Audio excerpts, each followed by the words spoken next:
بسم الله الرحمن الرحیم. که غواړئ چې پاور پوینټ کې ویډیو جوړه کړئ نو پاور پوینټ پروګرام به خلاص کړئ او یو بلانک پریزنټیشن به واخلئ. په پاور پوینټ کې موږ سلایډونه لرو، سلایډونه له ډیزاین اضافه کېدای شي او کمیدای هم بیرته رایټ کلیک ډیلیټ باندې کمیدای شي.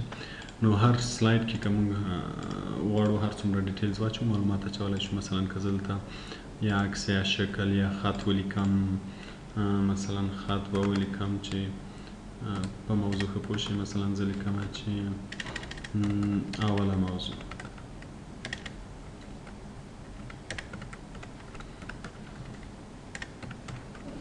مثلا دا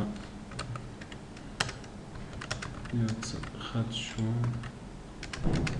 دا بل شو. مثلا په دې سلایډ کې یو څه همداسې معلومات لیکم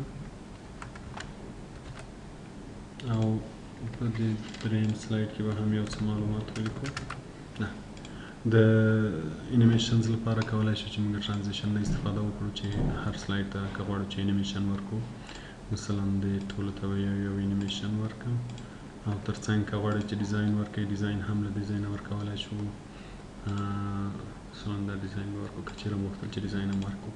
نو کله چې موضوعات ټول پوره شول نو بیا به وروسته په فایل منیو کې ایکسپورټ کریټ ویډیو به کلیک کوو او دلته پریزنټیشن کوالټي به کلیک کوو. کوالټي چې څومره های وي هغومره به یې سایز هم زیات راځي او که کم اخلو بیا به یې کیفیت کم راځي خو سایز به یې کم، کیفیت به هم کم وي سایز به هم کم وي. دې کې کیفیت هم زیات وي او سایز هم زیات وي.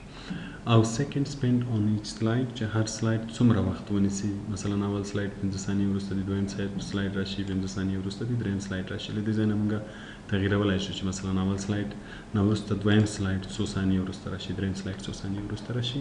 کله چې مو ټایم هم ورکوو کریټ ویډیو به کلیک کوو او هر ځای کې چې غواړو سیو یې کړو. مثلا زه وایم په ډیسکټاپ ته سیو شي، ام پی جي یا وینډوز میډیا ویډیو، هر فارمټ چې غواړئ انتخاب یې کړو. دلته به ویډیو ته نوم ورکوو، مثلا زه یو نوم ورکوم چې ویډیو سیو.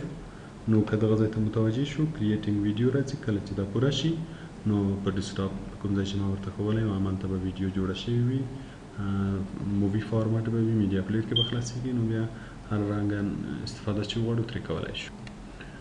ویډیو د ایکسپورټ نه وروسته چون ما ډیسکټاپ ورته ویلی و دا د ویډیو به په ډیسکټاپ جوړه شوې وي او که غواړم چې پلی کړم نو په پلیر کې به پلی کېږي او چون 15 ثانیې هر سلایډ وخت درلوده نو 15 ثانیې وروسته به بل سلایډ راځي او 15 ثانیې وروسته به بل سلایډ راځي چې ټوټل زموږ ویډیو تقریبا 18 ثانیې صرف د هغه ده د پاور پوینټ پریزنټیشن ویډیو ده. نو که په پاور پوینټ کې غواړئ چې ویډیو پریزنټیشن جوړ کړئ دغه طریقه